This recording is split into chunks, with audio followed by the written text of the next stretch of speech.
Welcome back, ladies and gentlemen, to the Green Dog Podcast. It's August. You know what time it is. You smell it in the air. It's college football time. We play college football this month, Hunter. This month. As always, I'm joined alongside your mom's favorite little leaguer, the GDP guru, Hunter Malone, decked out in Miami, rocking the Carson Beck. Hunter, how are we today? I'm doing great. This is one of my favorite episodes. We do it every year, with that mostly just being this year. We talk ACC talk. Some would say top three conference in all of college football behind ACC and Big 12. I know you agree with me, so let's get into it. Yeah, as before we dive into it, we got training camps kicking off today, yesterday, this week. It is less than 4 Saturdays till week 1. 3 Saturdays if you count week 0. We're so close, Hunter. But like you said, without further ado, let's dive into the ACC. Set the scene. Miami, heartbreaking drive away from winning the national title. Carson Beck and company went absolutely nuts. The defense was the big calling card for them. Obviously, Ruben Bain and Akeem Mesidor. A lot of talk in the ACC about did Duke deserve to be in there because they won the conference. Obviously, they changed all the rules to the conference tiebreaker now. We had the emergence of Virginia. We had SMU kind of take a step back. We have Louisville kind of riding the middle, and then Pitt could be a sleeping giant, potentially, with Mason Heinstall at quarterback. The ACC, while it is incredibly dominated by Miami, the overwhelming favorite to win the conference, this is not any lackey of a conference. The top dogs here are still very good. Clemson, Louisville, SMU, Georgia Tech. Virginia has a chance to make noise again. Virginia Tech has a chance to make an immediate impact, being Penn State 2.0. So, Hunter, talk to me how you view the ACC as a conference, and then let's dive into the Miami Hurricanes. Yeah, mentioned top three college in all of football. Not biased at all. Those of you listening, like he said, I'm wearing a Miami jersey. Extremely biased. As a whole, one of the more chaotic leagues, coast to coast, it has the same kind of issues that the Big Ten runs into, where it is massive, it is overly big, way too big, where we have 17-ish teams, the ish being the Irish of Notre Dame, kind of being a part of it, but not really. From coast to coast, it is talent top to bottom. It's one of the more exciting conferences in all of college football, and I think it probably starts with Miami. They're the biggest name of them all. Yeah, let's dive in. Let's dive into here. Miami, again, like I said, a drive away from winning the national title. The first time Miami was back in the national championship picture since the 90s, correct? 2002. 2002, thank you. They won one, lost 2002. Since 2002, the U is back, I guess you can say, unless you won't say the U is back until they win the national title, right? The U is not back. The U is here. The U is here. Mario All right. said it best. The U is here. Never back. We're here. Last year's team was incredible, led by Carson Beck at quarterback, but the supporting cast was sensational. Malachi Toney, freshman wide receiver, stole the scene for the Miami Hurricanes, contributing over 1,200 total yards and 10 touchdowns. Mark Fletcher also was a mean bruiser of a running back, getting downhill. The yards after contact, very impressive, especially in that championship run, nearly totaling 1,200 yards and 12 touchdowns. You lose a lot on the offense. Beck's gone. You had a tight end, Arroyo, right? No, not Arroyo. That was 2 years ago. We lost one to Indiana in 87. That asshole that can't block, he got kicked off the team. Not actually, but he is no longer on the team. You lost your star left tackle, who I'm blanking the name on, top 10 overall pick or first round pick. You lose Bain, you lose Mesidor. Where do they go? Well, Miami wasted no time and got a quarterback not many people thought was even available. They went and got Darian Mensah, quarterback out of Duke. Now, besides the craziness of the Mensah saga, right, the 2-year contract, is he making money, is he not making money, the 9 yards, Miami reloaded at quarterback, and now we're still in this window with Tony and with Fletcher back. And not only that, defensively, they went and got one of the best pass rushers in college football, Damon Wilson II from Mizzou. So, Hunter, I'm going to let the floor be yours because this is your team. Talk to me about the Miami Hurricanes going into the 2026 football season. Yeah, I think it starts with the quarterback. When you look at the quarterback, I think he's more of a blend of that in-between of Cam Ward and Carson Beck. We saw kind of two different offenses, and I think we saw the brilliance behind offensive coordinator Shannon Dawson, how we can go from a Cam Ward, very elusive, move, roll, make things on his own, to then the pro-style approach of a Carson Beck, under center, roll-off play action, really gritty grind, and like grind and pound, just run the rock, play action pass. I think we saw just how brilliant he is. And I think Darian Mensah is a good blend where he's not dual threat. He can't run super well, but he's a better athlete than Carson Beck is. He's somebody who hits open receivers. And I'm very excited about it. And I don't think Darian Mensah is necessarily elite, but I think the way he moves the chains, hits the open receivers, it's not, I got to get this guy the ball like we see some of these other quarterbacks. He's just going to hit whoever's open, and he's bringing his wide receiver, Cooper Barcade, with him from Duke. So not only do we have Cooper Barcade, but Malachi Toney will be there, and probably one of the best running back rooms in all of the country, led by Mark Fletcher, Charmar Brown. They have probably about 4 running backs that are just extremely explosive. It could start on, I don't want to say every team because they can't, but their 4th string could start for any G6 team right now. When it comes to, obviously, the offensive line, that's where the question is.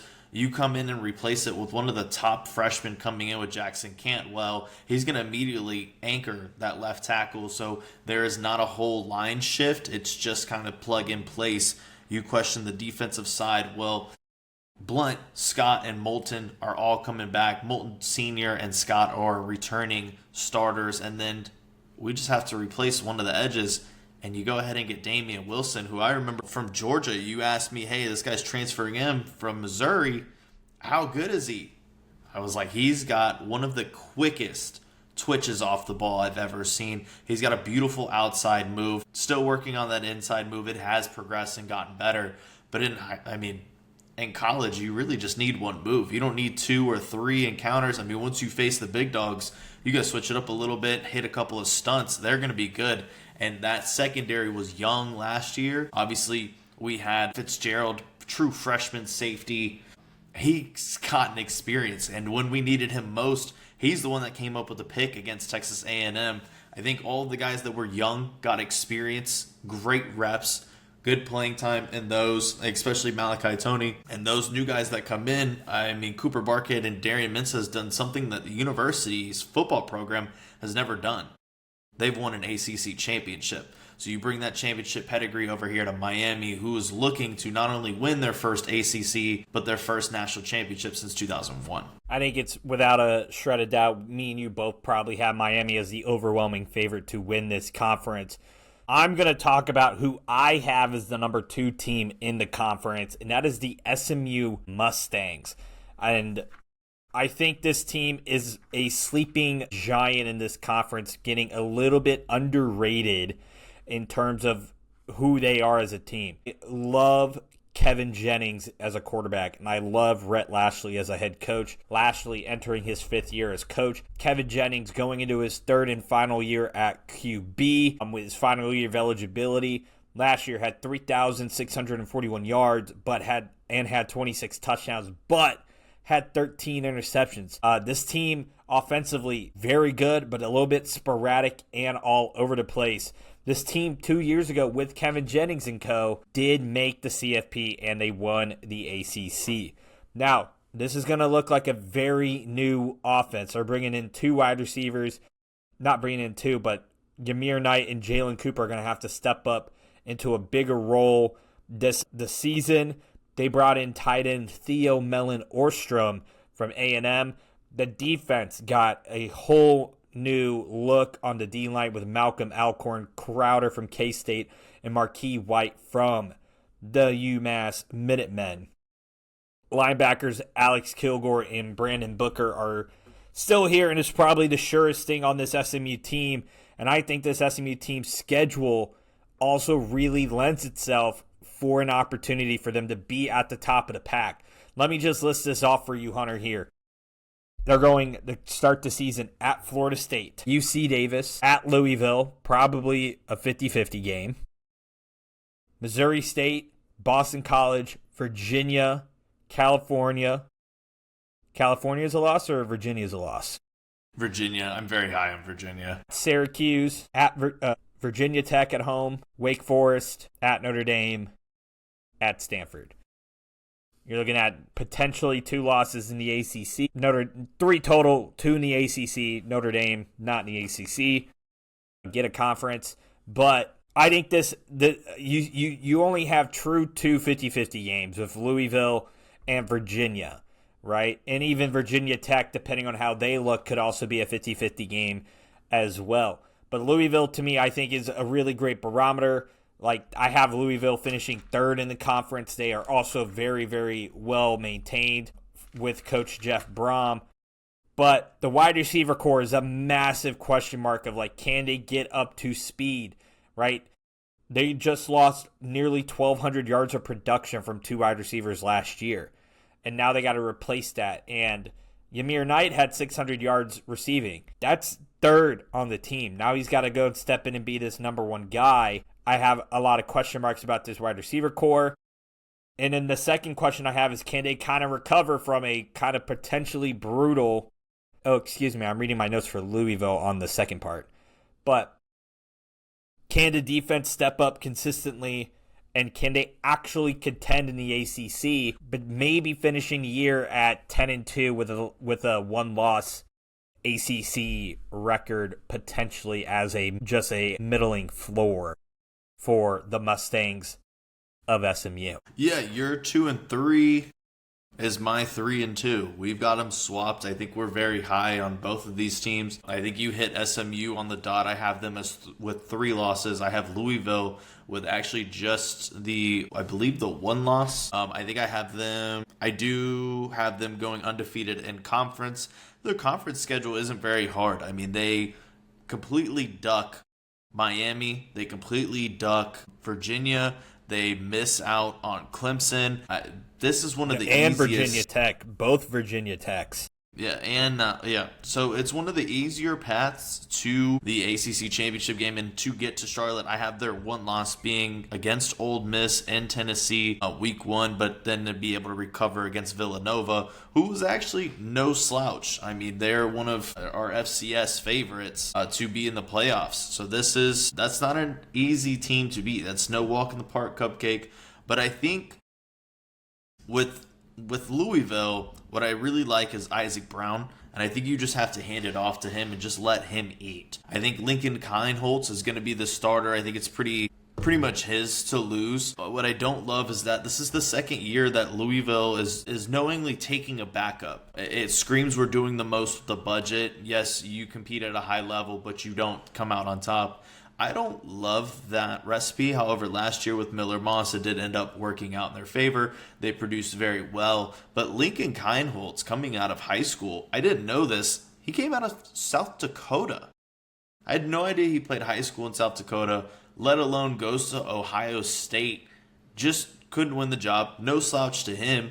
I mean, he's behind. Obviously, he lost to Julian Sand. And then I think he was the year prior, which was kid that won... the Natty Will.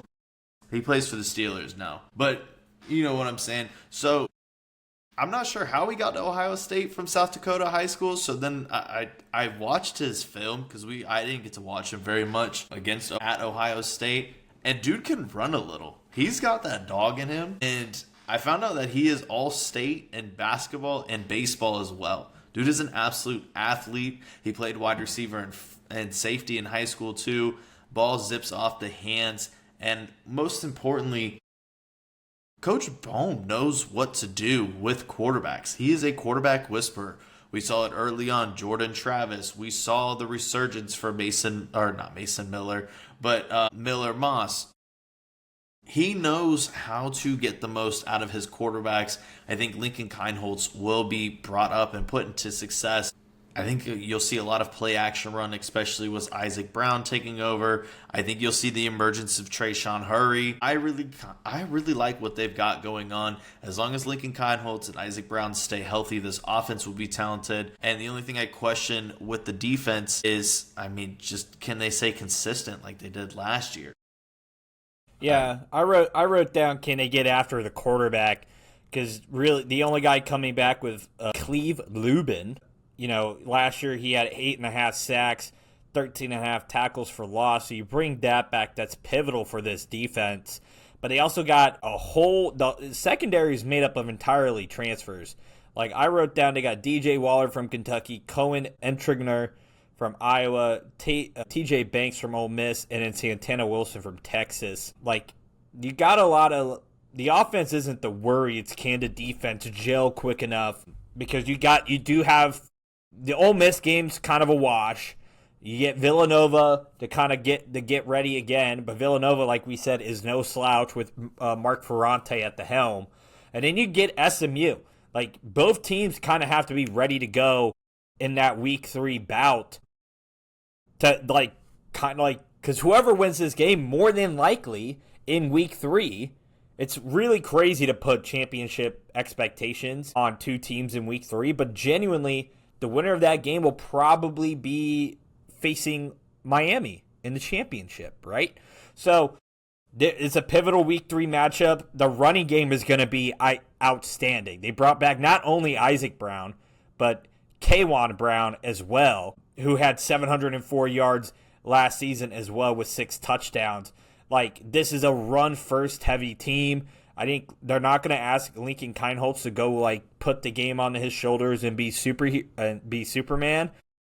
But this is a team that has new pieces in the secondary, has a pretty new defensive line. They need some of these wide receivers to step up for them with Trayshawn Hurry and Trey Richardson. And to me, I like SMU with that consistency of Rhett Lashley and Kevin Jennings. They feel ready for this. I really hope that they attack the season early, because last season for SMU, was all over the place. You go and you play East Texas A&M, whatever. Then you get a shootout with Baylor. And as we know, Baylor was not entirely great last season, according to their record. They go into double overtime and lose to Baylor. Then you lose to TCU. So not only you lost to both your in-state rivals, and then you beat Clemson on the road, you beat Miami at home, but then you lose to Wake Forest and Cal, and you beat the crap out of Louisville. The SMU team was all over the place. So I think if it's they get a little bit more consistency and get some wins, they showed last year they can take it to Louisville. I expect them to find that level of consistency going into Kevin Jennings last year. But it's a coin toss between Louisville and SMU for me. I just kind of went with a gut pick there. Plus, I think Louisville will probably have a loss and have 2 losses in ACC play. 1 to SMU, 1 to Georgia Tech. Just because that man Brett Key is nutty. Let's talk Clemson. Dabo, how do we respond, baby? Last year was all over the place. They had 5 losses last year, 7-5. Dabo the last several years has not been great. And the schedule does him very little favors this year as well. You're out of the Cade Klubnik era. Enter, more than likely, Christopher Wisnia. You have Gideon Davidson at running back, but he's got some competition there for snaps as well. You got Bryant Rusko coming back, TJ Moore coming back. So you got 2 of your top receivers returning to this season. Defense, you bring back some key pieces as well. But to me, it's really just what's Dabo's rope, man. Like, it's the schedule does him no favors. Dabo has been kind of speaking out a little bit more about, like, I dare them to fire me almost type of comments, it feels like at times. Clemson hasn't been in national relevance since Trevor Lawrence left. DJ Uiagalelei, was fine for 2 weeks, and then it went crashing downhill. And Dabo was very anti-NIL, but now he's had to flip and come to the game. And now this Clemson team has opportunities in front of them to change the national narrative for them. You have to go to LSU, which I do not expect them to win. But you do get North Carolina and Cal, Miami, Virginia Tech, Georgia Tech, and South Carolina. You have a chance to make some noise with your schedule to kind of show that you're not washed. You're not, the time hasn't come for Dabo and company. He brought back offensive coordinator Chad Morris. Chad Morris was the OC during those peak years for Clemson. So I guess in order to go forward, you got to go back. And it's the second year of the Tom Allen defense coming over from Penn State. So I think there's going to be improvements, but the schedule does them zero favors. And with the schedule doing them zero favors, I don't see them getting in front of SMU or Louisville. And they're not even on the same stratosphere with Miami. So that's kind of my logic with Clemson going into this season. Hey, man, I don't need you putting that bulletin board material up there for Dabo. That was wild. No, and looking back at last year to this year, Clemson is probably my biggest miss of the year. I had them as being national champions, ACC champions. I had them just kind of everything put together, and I think why I missed was Garrett Riley. He was the offensive coordinator after doing nothing to get the job. This is Lincoln Riley's little brother. The offense fell apart and just looked awful. He obviously got fired. You mentioned Chad Morris is back during those peak years, and I think that's going to be a difference. Anytime you have a really good defensive coordinator, the first year is not always the easiest, but the second year you definitely see those pieces come together. As players are not thinking, they're playing freely. They kind of just know where to go, what to do, and how to do it. I think you'll see Clemson's defense be significantly better. Almost like the Brent Venables defense. Not quite Brent Venables defense, but that style of aggression. They know what to do, discipline, all of the above. I think you'll see with the offense, whoever wins this job, and I think it is Christopher Vezina. He's a former 5-star. This is a huge athletic dude, and he's better than what you think it is, especially if you watched him last year. This is a team that, like I said, no offensive identity. You had Garrett Riley as the offensive coordinator. I think if you chalk it up and go, look, if the guy in charge was not very good, of course the people underneath him aren't that. You go ahead, bring in Chad Morris, who knows what he's doing. He's going to coach these guys up. And I mean, run it back. I like Clemson, and Vezina can play. I really like Gideon Davidson. He's one of the guys I thought would be a freshman breakout guy. Obviously, he got hurt and kind of limited that. DJ Moore and Wesco Jr. is back. I think they're primed for a bounce back. I have them being 5th in the conference, going 7-1 with their loss in conference being to Miami. I think it's difficult to start at LSU in any week, let alone week 1 where they've been prepping for you all year. I think it's going to be one hell of a matchup, but if it was at Clemson, I'd feel a little bit better than that. However, they came to you last year and put it to you. What kind of man are you? Can you go to Death Valley, the other Death Valley, and give them some back? I don't think so. I have them going 10-2, being, very good bowl game. Unfortunately, I don't love it. I think what'll show what kind of team he's got is that trip to California, facing North Carolina, and then having to fly across country at Cal. Seeing is that, are they going to play look ahead and prep for Miami and kind of see if Cal can punch them in the mouth, or are they going to respect Cal, come back, respect Miami, and then go on a bye week to come back for Charleston Southern? I think at California is that game to look for as that maybe sleeper upset, and then Miami and LSU are the two circled on there. You know they're coming with it. Yeah, I think for Clemson, the opportunities... Said there was a new track recording, whatever. Yeah, I think for Clemson and Dabo, this is probably, I'm not going to say it for Dabo because he has earned the lifetime contract, but it's just one of those things of like, I think at that point it's time to like, if they go 7-5 again or 8-4, I don't really want to talk about Dabo that much anymore. Like, he's just an average coach. He hasn't adjusted to the NIL game. Like, great coaches adjust. Dabo was a great recruiter, got Deshaun, got Trevor, right? He got even who was blanking on the other quarterback that was really big there? I wanted to say EJ. I can't hear you. EJ was over at FSU. Taj Boyd was before him. That's you who also it was. got the likes of Sammy Watkins, Travis Etienne. I mean, D-Hop. They recruited some dogs. Yeah, T. Higgins, the 9 yards, right? So I don't really want to hear about Dabo if this team is like 8-4 again. So, but let's jump into where you want to go. You want to go Virginia Tech or Georgia Tech? Where you want to go? I'm going to be different. I'm going to go with my number 4 team that I have. Oldest in the ACC. So wait, where'd you have very Clemson? Strong above. I have Clemson in 5th. Okay. The team I have just above them, going 8-1 in conference, 11-1 overall, is Virginia. I really like Virginia. I like that they went and got experience. I really like what the coach is putting together. Bo Pribula coming in. We saw what he could do at Missouri. I liked what he's doing, but I just really like the team, like the camaraderie that what's going over here. Tony Elliott is a coach. He knows what he is doing, and I believe in Tony Elliott. He is an absolute dog as a head coach. I think their schedule is also super favorable for them. You get NC State in Brazil. I'm not a huge fan of CJ Bailey. I don't love them super much. I think in a neutral site, you can win. Norfolk should be a dub. West Virginia, I like West Virginia, just not more than the experience of Virginia. Delaware, Florida State. The game got relocated back to Virginia. So it's a home game, even better. Yes.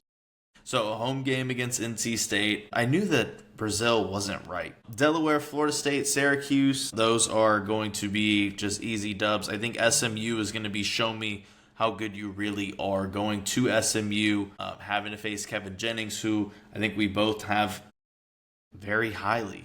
I think that's going to be Virginia's first and only loss because they also avoid Clemson. They avoid Miami. They avoid Louisville. They avoid 3 or 4. They avoid 3 of my top 5. So the only matchup that they have that's really comparable to them, I do have them losing at SMU. I think SMU at home is going to be too tough a task, facing Duke, Wake Forest, Cal, North Carolina, and then at Virginia Tech. I don't think you lose to Virginia Tech. I think they're a year away, whereas I think Virginia is ready now. We saw they were very good last year, and I feel like they only got better. So I don't doubt Tony Elliott. I'm a huge fan of this. I think the schedule's easy. I think they're going to surprise a lot of people. Yeah. I think Bo Pribula is trash, obviously. I think he's not that good. I think he sucks. The guy can't throw, and he can barely run. Like, maybe the ACC is going to be easier for him than the SEC, but, like, Bo had an awful time finding wide-open wide receivers. Like, he had a terrible completion percentage when he was with Mizzou. Like, we lost a ton of games because we didn't have a competent quarterback throwing the football to freaking, like, some of the best wide receivers that Mizzou's had with Donovan O. Like, he had Norfleet. He had Ahmad Hardy and Jamal Roberts, right, to help with the run game, and he couldn't even execute RPOs and hit the run. Like, he was a mid-quarterback at best in the SEC. Now he's coming over to Virginia. I'm not going to sit here and say, like, Bo's not going to be better than what he was at Mizzou. The competition's not going to be the same. So, like, he's probably going to be a little bit better than what he was at Mizzou. But he's going to have the same freaking problems. Like, he's going to have the inaccuracies throwing. He's going to throw picks, and he's going to lose, like, some really bad drives because he doesn't know how to execute offensively. I do like Tony Elliott as a coach. I do think he is a phenomenal coach. But when we're talking about Bo Pribula taking this next step up, I think you're, like, I need whatever you got, brother, because I don't know where in wacky land you think Bo Burbila is going to develop from. But I am also just like, Bo is whatever, man. But he beat out Eli Holstein in camp. And Eli Holstein was no slouch coming in from Pitt. So that was a guy hungry to get a starting job as well after losing it to Mason Heinstall. But I want to go to my fifth team, and that is the Georgia Tech Yellow Jackets. This team, the defense and Brett Key is basically the reason why I believe in them. You get Alberto Mendoza as your quarterback. We don't really know what's going to happen. He's not going to be Fernando, that's for sure.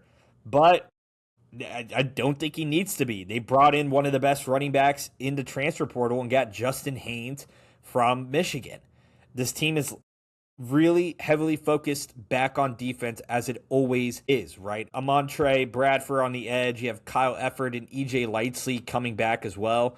The special teams was phenomenal as well, with Aiden Burr going 25 of 29 last season from range. I think Georgia Tech is getting a little disrespected here for the consistency for what they've done, the finish where they have in the ACC. Like this, they got a tough first two games, man. You get Colorado, which shouldn't be difficult, and then they get Tennessee, right? So barometer test, they miss out on Miami, but they get Clemson, Louisville, Pitt, and Virginia Tech. So a lot of those teams in that middle part, like 5 through 9, there's some work to be done for Georgia Tech. But I really like Brett Key. I really love what he does with Georgia Tech. He gets one of the best running backs in the game. And, yeah, it's a gut feeling for me that I'm going to put Georgia Tech at 5. You want to know where I have them? Probably like 10th. I have them exactly at 10th. Yeah. Now, Brent Key is an amazing head coach. I would play for that guy in a heartbeat. What bothers me is you lose the offensive coordinator, you lose Aaron Philo, you lose some key players, and they go and transfer elsewhere. A lot of them went to Florida, and we hired George Gotze, a guy who he's been coaching forever. I just wish they would have promoted Chris Winke, the Florida State player that we all know, but this coaching staff still feels like Georgia Tech dudes. I like the camaraderie. However, when I kind of do a deep dive into the quarterback room, I kind of hate it. Like Alberto Mendoza should win this, but he screams Matt Flynn. Like, it's a career backup who only plays when scrubs come in. He looks great and then lands the contract. Why? Because my numbers look good. I played for the good team. I played for IU. My brother's a Heisman winner. Why wouldn't I? We're the same pedigree. Yeah, I think honestly, I'm a little worried to put Georgia Tech at 5, but I just have something in my heart just says, like, they're going to be frisky like they always are. But Mendoza's the scariest piece of this, because, like, if Mendoza is just getting a starting job because his last name is Mendoza and his brother was Fernando, this is going to be a really bad egg on my face take, because that is, like, I don't want to say it's like nepotism, but he only got a starting job because his brother, like, you know what I'm saying?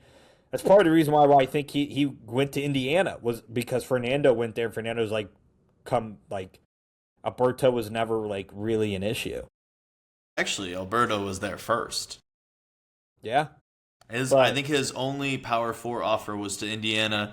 He said, I'm a Power 4 kid, went to Indiana. His brother came over, said, I'm the real Power 4, the family coming from Cal to then over there. And Alberto just wants a place to start because IU, he's not good enough to start there. I feel like the whole quarterback room is Nepo babies. The backup, Grady Adamson, 3-star from Oklahoma. What are you doing here in Georgia Tech? Son of 2 Dartmouth grads. He's just a rich kid. He's built like a linebacker. It's just not it. It's not great. I do want to. So who do you have 6th then? Because I think this might be the first conference where we're vastly different on our predictions potentially. Number 6, I have being the Pittsburgh Panthers. I have Virginia Tech at 6. Pitt is 7 for me. So let's talk Pitt Panthers and then talk Virginia Tech. The Pitt Panthers return Mason Heinstill at QB. Pat Narduzzi is in his 12th year at the helm. Probably going to be a four-lifer. Pitt was incredible, ripping off a big win streak and then getting that college game day visit when they played Notre Dame. Hunter, the floor is yours. Talk to me about the Pitt Panthers. Yeah, no, I think I like the return of product that's coming back. Obviously, it starts with Mason just being in fully control of the offense, literally booting away homeboy that was the starter last year, made him leave for Virginia. He took over the room, and this is his team. I like to see him progress and grow. I honestly don't feel like the schedule is all that hard. Starts at Miami of Ohio. I have that as a dub. UCF, Syracuse, Bucknell. That's 4-0. To be honest, me personally, I have Pitt going 7-0 to start the first year, defeating Virginia Tech, North Carolina, at Boston College, with their first loss being at Miami. I think that 7-0 matchup going into Miami, people are going to press it more than what it is. It's still Miami, top dog going against Pitt. Pitt is not going to compete money-wise, and I don't think they're going to be able to retain as much talent as they can develop. Obviously, Mason will develop, and he'll bring some key players around. People want to play with him, but they're not. It's different when you can go to Miami. With them, I have them going 7-2, 10-2 overall. A loss to Miami, and then a loss at Louisville. After that Miami loss, they play Georgia Tech, Florida State, which should be both dubs. At Louisville will be the second loss, and then at Cal, I think they have a resurgence. They come back and win, having them at 10-2. Yeah, I have Pitt at 7. I think it's for similar reasons you have, but the only difference I have is that I have them losing to Virginia Tech. Enter Sandman and enter James Franklin. He comes in after Brent Pry was let go, but then James Franklin kept him on as a defensive coordinator. You don't see that every day. But basically, he brings over a ton of Penn State players, most notably Ethan Grunkenmeyer, the quarterback, is coming over with him. Immediate upgrade from drones last year.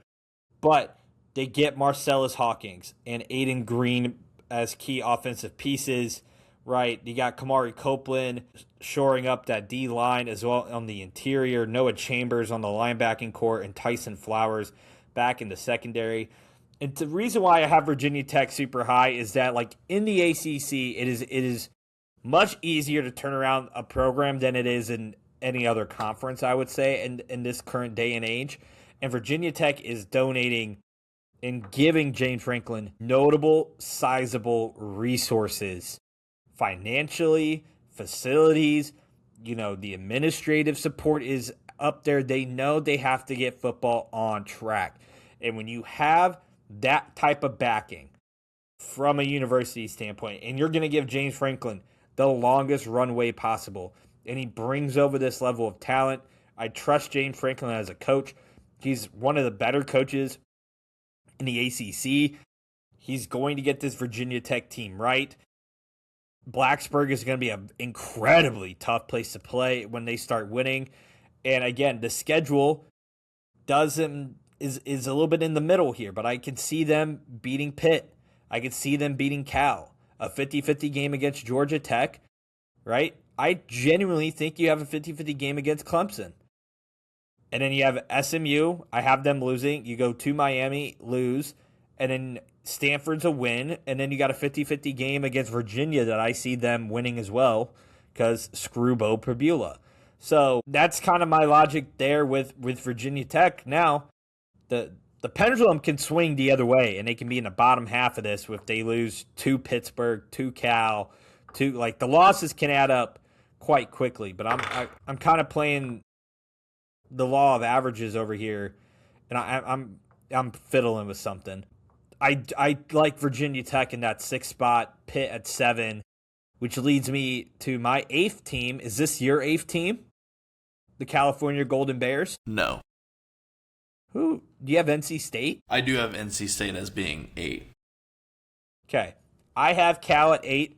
I'm going to talk about Cal here, and then I'll let you take over with NC State. My rankings are very similar to the magazine that I'm reading, just because I like the way everything is kind of shaped up. I don't trust NC State's defense to be as good. CJ Bailey, I do believe, can be one of the best quarterbacks in the ACC, but I also need to see that versus Jerron. I'm not even going to say that last name. Sega Puletti? QB3, Jerron. Did you see the video of him?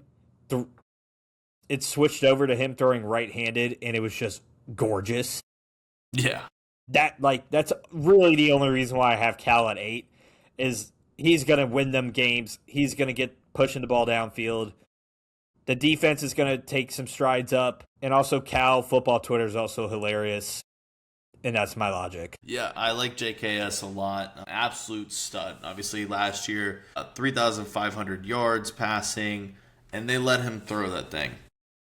I kind of went underneath the hood when looking at it. We hired offensive coordinator Jordan Somerville from the Tampa Bay Buccaneers. Now, I don't love NFL coaches coming over to NCAA just because in NFL, it's a different level of complex and complication, and sometimes it's way hard for them to come down to these 18-year-olds and dumb it down. It's almost like if you had a professor trying to teach to a bunch of kindergartners. Like, it's just, like, bros, like, we're learning just quantum physics, and then we go to, like, 5th graders or 5-year-olds. Like, it's just not going to happen. It's going to take a few years to get adjusted to the NCAA for whatever reason, and that's why. I think Rick Rolovich, that's what it is. He's the head coach and quarterbacks coach, formerly a head coach at Hawaii, and famously got fired at Washington State for not wanting to take the COVID vaccine. It's a great coach and adds tremendous value here. I think he should be a head coach somewhere. I really like the hire of Rick Rolovich, especially to pair with JKS. I just hope they learned from Coach Wilcox's decision last year to not have him throw 500 times a year. I mean, he's athletic and can run a little bit, but I think we can allocate 100 of those plays to something else, whether it's quick game or just hand the ball off. So those are adjustments I would like to make. I think with the offensive coordinator change, I think you'll see regression, unfortunately, and that's due to scheme. It has nothing to do with JKS's ability or anything other than scheme. Talk to me about NC State. Why are you super high on CJ Bailey like the rest of the country is, or are you pumping the brakes? I'm not super high on CJ Bailey. I think I'm lower than everyone else. I think I looked at that schedule, saw who they played, and saw a lot of favorable opponents. I do have them losing to Virginia, but Richmond, Vanderbilt, App State, Wake Forest, Stanford, Syracuse, Florida State, and North Carolina. I mean, those are 8 teams that do not scare me, not one bit. And I have them going 9-3. So with that, that's why offensive coordinator Kurt Roper, this is his 8th year here. Now, it's not a slam dunk right now at offensive coordinator, but I like his progression as a coach, and I think he can get there. He's played a little bit of everywhere. He's a decent offensive coordinator and was an offensive coordinator previously, but has really good relations with CJ Bailey, and I think that's why he's that OC here. NC State is very senior laden, second in the conference behind Virginia. I think having experience and having older guys is a hell of an advantage. You have CJ Bailey, who's pretty good. I mean, at 6'6", 213, he makes silly mistakes at times. That's why I'm so reserved about not being, this team's going to be all that. He makes dumbass decisions, and it really pisses me off. He's kind of athletic, super skinny. That frame worries me, especially if we're trying to make him run a little bit and do RPOs. The numbers are good. Had stud wide receivers, now needs better running backs. He can run a little bit, but with that wiry frame, I think one big pop, he could be out for a couple weeks. That scares me. If he shows growth, I'll be extremely excited. But I do like the in-house hire, so CJ doesn't have to learn a third offense in 3 years. And if I think CJ Bailey does get popped and get hurt, if you see Tad Hudson, fucking bet everything again for the other team. Tad Hudson is terrible. I think you'll see Will Wilson. Instead, he is a poor man's Lenore Sellers. I think he'll be the future quarterback, But if you see him in, it's just too early. And wide receiver Dozer transferred in. I think he transferred in. I like Nick Snow a lot, but I think Dozer will steal a bunch of touchdowns. Yeah, I'm with you on the CJ Bailey. Like I see the specimen, 6'6", 213, has good arm, can run, but you're at NC State for a reason, buddy. I think he has a chance to swing some games. I think he has a chance to lose him some games. The defense returns Brian Nelson and Assad Brown in the secondary. Everybody else is brand new. That just worries me when you have like an entirely new defense with this Wolfpack team there. Last little bit before we talk about Notre Dame. Obviously, we talked beforehand. We're not going to go into every single ACC team because not a lot of people want to talk about Stanford or Boston College. But let's talk a little bit about Florida State to kind of wrap things up. Them, UNC, Duke in that little pod there. Do we have to talk about Florida State? It's super light. Super light. Really, it's the two questions is what do we see out of Ashton Daniels, and is this the year Mike Norvell gets fired? Like, I think that's really it when you look at Florida State. Like, last year they were awful. Last year they were 5-7 with a 2-6 record. They got the year before. Yes, but they trick everybody because they had the upset win against Alabama week 1, and they had the other upset win 2 years ago in week 1 against. I'm trying to find who everybody is. Bro, they had Florida State ranked as high as like 15th after week 1 because they took down Alabama. Man, I told y'all that offense was unsustainable. They had a game plan specifically for Alabama, so Gus Malzahn looks good, and it was unsustainable, and then they had no identity after that. I think the real question is just like, how much more do you give Mike Norvell? Like, he had the one really good year with Jordan Travis, and they got snubbed out of the college football playoff, but he hasn't done anything at Florida State ever. And all he's done since he's been there is lose every single year. And it's just like this, like at some point you got to stop the bleeding. This past coaching cycle was probably your best opportunity to, and now like you're stuck with Mike Norvell for at least this season. So like I don't see Mike Norvell surviving this season. I don't see Ashton Daniels like being the savior. I maybe think he's going to be like better than Tommy Castellanos was, but that's not saying much. So, yeah, I guess the only real thing with like Florida State is like, is Norvell out at the end of the year? Because we all thought he was. And then somehow Florida State was like, you know what?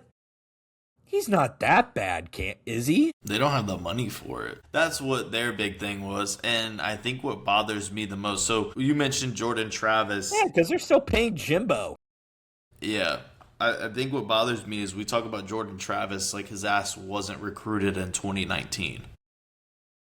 Yeah, that boy like was that old. Wasn't he was 7 years. He was a 4-year starter. 5 years. He was at Louisville. He was a transfer that Kenny Dillingham found and then coached up. That's not Norvell. That's not Malzahn. That was Kenny Dillingham that found him from the Braun brothers, who are still in Louisville.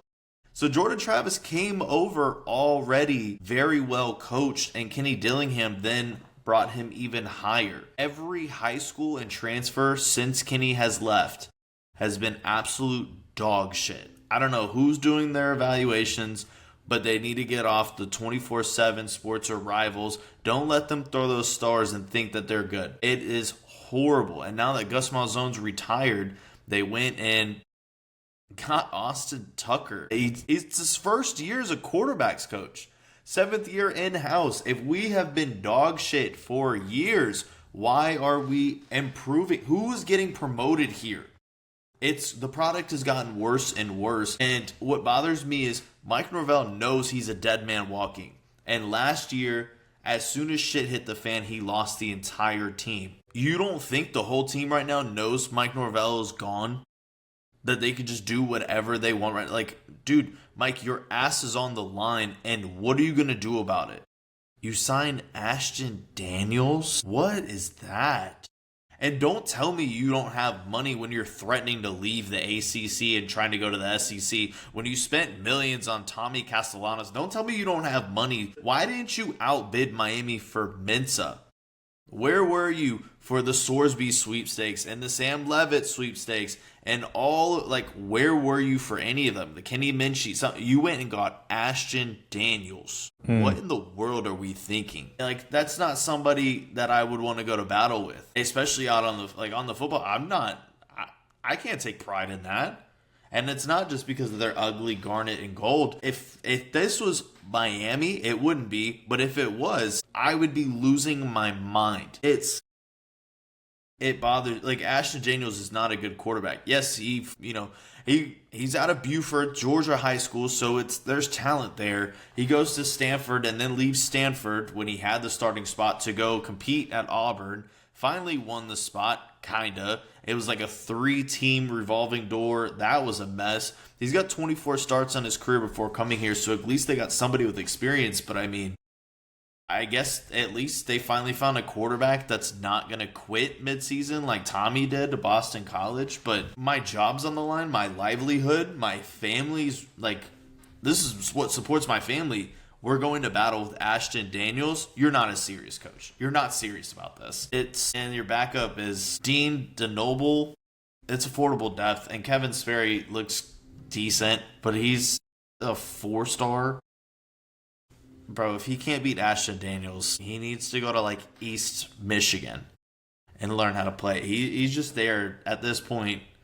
He's just there for the free merch. Like, Kevin Sperry does not want to play. Ashton Daniels, this is a joke. I guess, do you even want to talk about Duke or UNC? I like Duke. I mean, Duke is a little bit better. Obviously, with Manny Diaz being there, the defense is going to be good. Yeah, I'm surprised they have Duke as low as they do. Like, I know losing Darian Mintz is a massive hit, but, like, I don't know. Maybe I'm missing on something that I'm not understanding. Like, they get the San Jose State transfer, Walker Eggett. Like, I don't know. They got ex-Princeton quarterback and freshman Dan Mahin and Blaine Hippa. I don't know. I feel like Duke's going to be better than this 12 ranking, but I also see it, like, I have Duke at 13. Like, maybe I'll switch that with Florida State. So you don't have them better than the 12 ranking? Well, here's the thing. Like, my rankings are they're fluid, They're fluid. Like, the magazine has them at 12. The more I'm looking at it, I'm like, Jacob, what was I doing?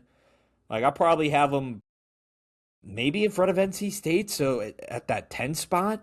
I have them at 8, right behind NC State, actually. And the reason is, like, I just feel like it's a feeder school for the bigger names. Like, we see, obviously, we just saw with Darian Mintz, they went out and tried to compete with the big boys, got won the ACC championship. Like, I have to give you props. We've never done that, we being Miami. But then you lose him immediately to Miami. You had Riley Leonard, and what happened? He didn't get an extension on his homework after winning a big game, and he left for Notre Dame. I think it's a huge drop-off in the quarterback room from last year. I have them winning 5 conference games, 8 overall, just because you've got Tulane, Illinois, and Stanford. But you also have William and Mary. I think those are cupcakes. I wouldn't be surprised if Duke loses 6. If they only win 6 games, I have them more on the positive side. But if they go crazy, then everybody on this coaching staff needs to get promoted, like, now. Now, Walker Eggett is the San Jose transfer, but he's not the quarterback you think he is. And I say that being the last coaching staff gets the absolute most out of their quarterbacks, plus the wide receivers were always amazing. Last year you had, I think, 2 guys that just bumped up and went to Power 4. The year before that, you had the Triple Crown winner at wide receivers. It's always there, and he never gets stacked, but he's a statue. To me, that seems like it's a system. We know where to go, in and out. So when we go and get bumped up here, where this is, Coach Brewer's offense, are you going to be able to have that same feel for it to where immediately where your checkdowns are, where to pop it? If you throw it at their feet real quick, Is that a skill that you have, that you learned, that can transition, or were you just a product of a really good system? And I think we're going to find out. I think if he plays poorly, you mentioned Dan Mahan. He was a high school wide receiver, very athletic, dual threat kid that could sling it a little bit. I have him being second string. I'd be very excited to watch him play. Obviously, he's going to be a freshman. There's going to be growing pains, but very exciting if he gets to play, if Walker Egan just cannot do his job. Last little bit, Hunter, we'll just do some rapid fires here. Does North Carolina get 6 wins this year? No. Does Wake Forest get 6 wins? Last year they were 9-4. Gio Lopez at quarterback. No, I have them being way lower. I don't believe in Gio Lopez or Nikar. The slow Syracuse thing is bummy. Syracuse, now I do like Steve Angeli. I think, well, when he was healthy, Syracuse was one of the most pretty scary offenses. Now that was also with Jonte Cook. They had a few more other star kind of big name guys that either ran into some kind of character issues or it was almost like they had to drop down to Syracuse to get boosted back up. Mm-hmm. That's where the product comes for. I'd be surprised to see if Steve Angeli lights the world on fire again like he did before he was injured. He did only play 4 games last year, if I remember that correctly. But I'm just not a huge fan of Syracuse. I have them going 4-8, 2-7 in conference. Does Boston College win a single ACC game this year? ACC schedule is Virginia Tech, SMU, Pitt, Georgia Tech, Duke, Florida State, Notre Dame, Syracuse, Miami.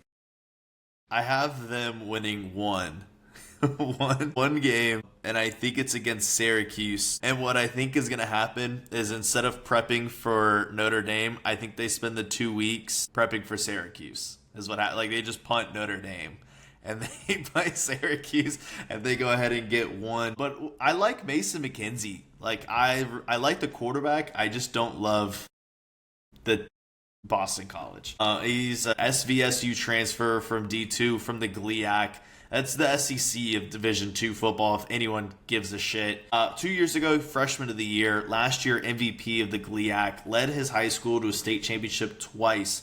I don't think he belongs to the Division II level. I think you could see, quote-unquote, the next Trinidad Campbell, the Division II quarterback that comes out and just lights the world on fire. I would not be surprised. I just don't think he has the help that Trinidad has. Lastly, does Stanford win an ACC game this year? Stanford, with Andrew Luck, does not win an ACC game. They are going 1-11. I've got them losing to Hawaii. I think they play some school of the blind. Elon. They play Elon. Congrats. I hope that's your senior night. October 17th. Please make it homecoming and senior night.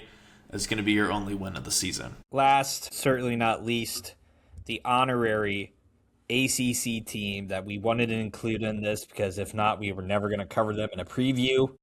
Let's talk Notre Dame to finish the episode.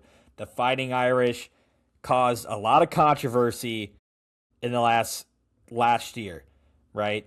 2 years ago, they were in the national championship game against Ohio State and got overpowered in that game. Now they get, last year they missed out on the CFP. Some people thought they should be in. The majority of people were like, you need to join a conference. You played absolutely nobody.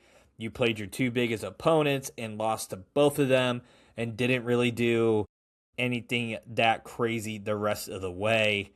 This year, kind of the same level of conversation, but they do get a slightly tougher schedule this year. Slightly is a very loose word as well. You get Wisconsin in Green Bay. This is probably not as crazy as a game as we think, but you have to go to BYU and you get Miami at home. So you got 2 big games right there, and SMU, as we mentioned, could be on the precipice battling for an ACC title game. Now, Kara, who was on the episode last week, picked Notre Dame as her national championship pick. I don't know if I'm going to go that far. CJ Carr comes back. It is going to be one of the best quarterbacks in the country. 2,700 yards passing last year, 24 touchdowns, 6 interceptions. Used his legs in some really good spots as well. They bring back star wide receiver Jordan Faison, who had 640 yards of receiving last year. They bring back a lot of offensive line. Anthony Knapp, Ashton Craig, and Gerby Lampert. What the heck is that name, brother? They bring that back. The defense keeps, Trayer and Onye on the edge and D tackles. Drake Bowen in the linebacking core. Obviously, Marcus Freeman is back as head coach.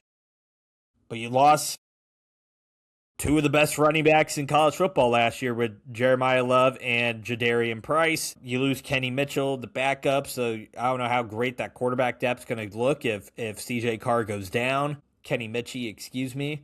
So, to me, when I'm looking at Notre Dame here and evaluating them, it really is going to be led by CJ Carr and what he can do in the passing game.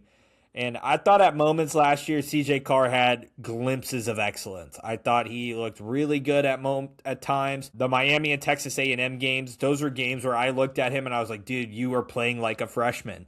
Like, those are really tough games to be in and march your team down the line. And the Texas A&M game, he did an incredible job. And, they got beat out on a last-second touchdown. There's not much you can do there. Miami, he threw what? I think he threw two interceptions against Miami. Like, you can't have that in a type of game like that, right? When it's that close with that talented of a team with Miami.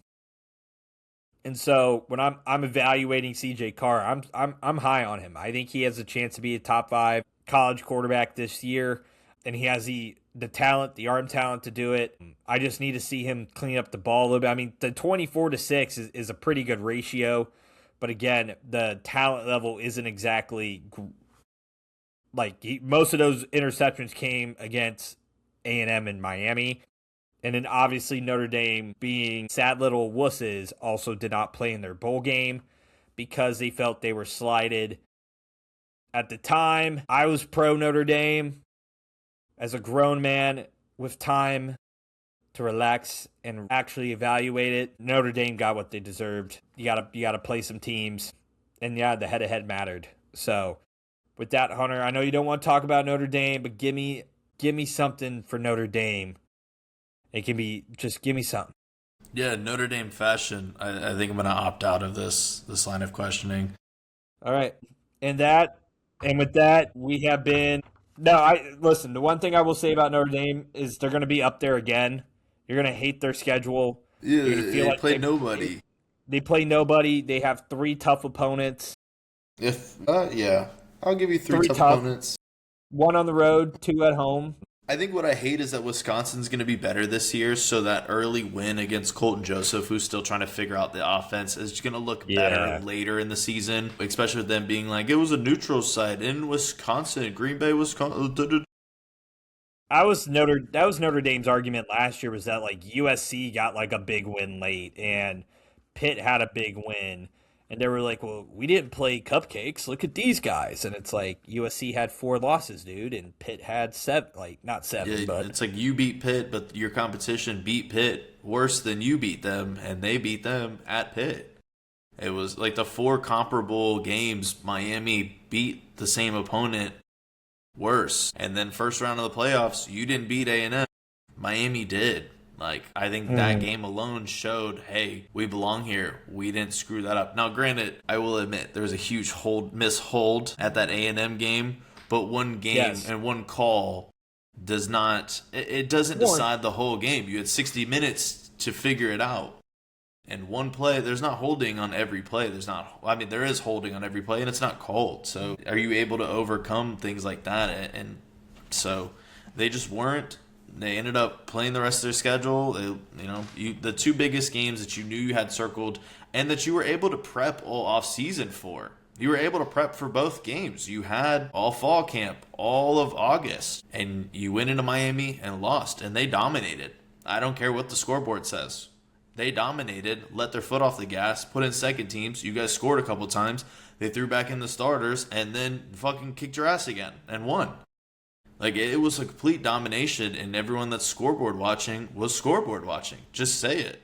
Against Texas A&M, wrongful L. I'll give you that. We weren't high on Texas A&M either. we were waiting on that cookie to crumble and fall. And I think if Notre Dame comes out on top, you probably see another 8-4 season. But I think that momentum carried them in SEC play, cupcake schedule on their end as well. Once they played real competition, season's over with. Notre Dame. I will say, I guess as of right now, we don't have the preseason AP top 25 poll. But according to the magazines that we've used as part of our sources, they have them as the number 4 team in the country. Do you feel like that is warranted for this Notre Dame team to be the number 4 team in the country? Personally, I don't think so. You weren't top 10 ending last year. Where did you get better? They're saying Notre Dame is, according to Lindy's top 10, he has Notre Dame in front of Indiana, Georgia, Miami, LSU, Ole Miss, and USC. None of those are warranted. I think they're in front of USC. Well, yes. What I hate is my biggest nightmare is like they have Texas, Ohio State, and Notre Dame 1, 2, 3. Those are like almost in order of my hatred for them. Like Florida State bumps them at 1, but then it's like Notre Dame, Ohio State, Texas. So this is a nightmare 1, 2, 3 to start. Yeah, as of right now, ESPN also has Notre Dame as a number 3 in the FPI. Projection win-loss for them is 10.7 with 1.3 losses there.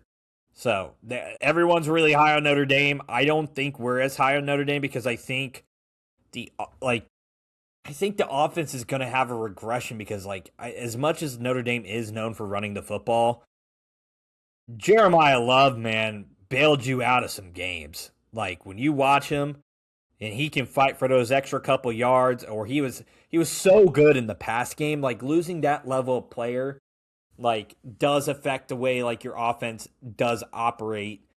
And so for me, I don't see that level of efficiency happening again for Notre Dame. I see other teams being more efficient. I see CJ Carr still growing as a quarterback. I think he is going to be good.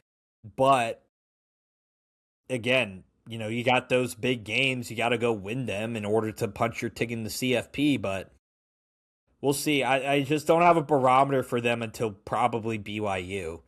Wisconsin will be a good barometer, I guess. But again, I'd rather see them play Wisconsin in week 7 when Colton Joseph gets his legs underneath him and gets that true test from Wisconsin versus Colton Joseph is just going to have to scramble for his life. But that's also Notre Dame's kryptonite. They had Marcel Reed do that to him and they struggled. So with that being said, ACC preview, big Power 4 previews are all in the books. We are on our way. What can you expect from us? Again, 2 episodes a week when the season kicks off. Week 1. Not week 0, week 1. Don't know why they do week 0, honestly. Just, it's weird. It confuses me, personally. Week 1, 2 episodes a week. Subscribe to the Green Dog Weekly, right? Written by yours truly in your inbox every Friday. When we get in season, it's going to have 3 big matchups, maybe a couple games to watch and players to look out for, and links to all that good stuff. Hunter is going to be having some film breakdowns throughout the year as well. Keep an eye on that. 2 episodes a week in season. And then I guess for the remainder of the preseason, we'll have dark horses, group of 6 talk, predictions, reactions. We'll have it all here. College football is back and better than ever. We'll see you on the next one. Like, comment, share, subscribe. He's been Hunter Malone, the GDP guru. I've been your host, Jacob Prale. Catch you on the flip.